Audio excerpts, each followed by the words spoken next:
গরমের এই তীব্র তাপে চলে আসলাম বোনের বাড়িতে বেড়ানোর জন্য। তো এখানে আসার পরে গ্রামীণ পরিবেশ দেখে মন মুগ্ধ হয়ে গেল। তো এইখানে গ্রামের পরিবেশটা অন্যরকম ছিল। আজকে 40 ডিগ্রি সেলসিয়াস তাপমাত্রার ভিতরেও গ্রামের মানুষ তাদের কাজকর্ম কোনো দিক দিয়ে পিছিয়ে নেই। তাই এখানে আমার বোন ও বোনের হাজব্যান্ড তারা ধান উড়াচ্ছিল, আর ওই ভিডিওটুকু আমি করে নিলাম।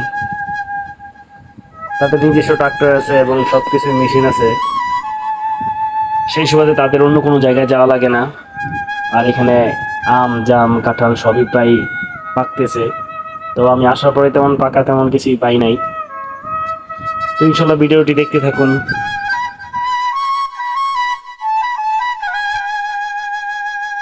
এইখানে একটি কথা না বললেই নয়, এই যে বস্তার উপরে টুনটুন মাস্টার দেখতেছেন, ওটা আমার ভাগিনা, ছোট ভাগিনা। সে সারাক্ষণ তার বাবার সাথে এই রোদের ভিতরে ধান লাড়তেছে, ধান উড়াইতেছে, ধান খেতে যাইতেছে। মানে সে সারাক্ষণ তার মতো টুন টুন করতে আছে।